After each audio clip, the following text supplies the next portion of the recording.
the other side where you belong is reading political malice in what the court has pronounced itself on.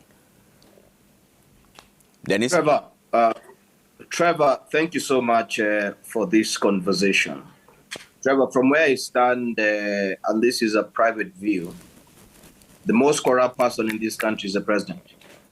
And unfortunately, he's not just that, he's also extremely arrogant. Trevor, for the part of his reign, the last 10 years that this country has gone through, corruption has skyrocketed all the way beyond 1,000%. As much as we would like to say that the criminal justice system has been used for political expediency, which is true, unfortunately, the president, as his person, is unable to account within issues of Eurobond 1, 2, and not just that. We are looking at KEMSA, where his own relatives were implicated. We are looking at bloated contracts. When you look at the expressway, all the way from around close to 30 billion. Today, the expressway is going to cost Kenyans almost 140 billion. When we are looking at private contracts of SGR and many other things, when we're looking at the current issue of KU. And so one of the things that we have to do, Trevor, is lift the immunity within presidency and within the political circles. Is that one of the things we have to do is strengthen institutions to the point that a sitting president can be arrested and prosecuted and charged in a court. That immunity is what has expended that we cannot be able to deal with corruption. And that's the reason why, as Kenya Kwanza, we talk about the commission, the quasi-judicial commission on state capture.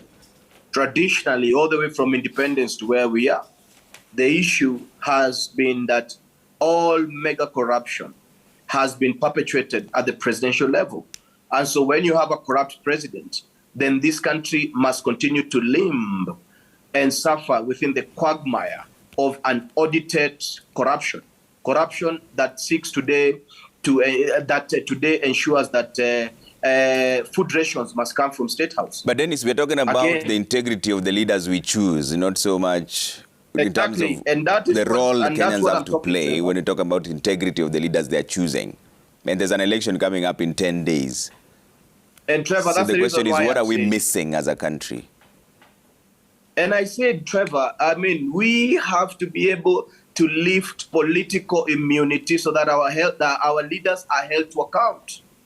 There is no Kenyan in their right mind who is going to choose somebody who's going to steal from them, technically.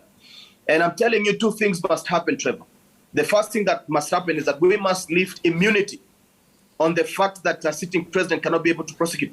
As long as there's at presidential level, the expediency, that president can never be investigated. His people can never be investigated. And that's what I'm saying. The second thing that we have to do is ensure that we give financial independence to institutions that are charged with fighting corruption. And then also, number three is that we have to make sure that Kenyans are financially independent and they have the strength to come against this demon of corruption. And I'm telling you, it is corruption today that has affected the cost of living. It is corruption today that has made the healthcare system inaccessible.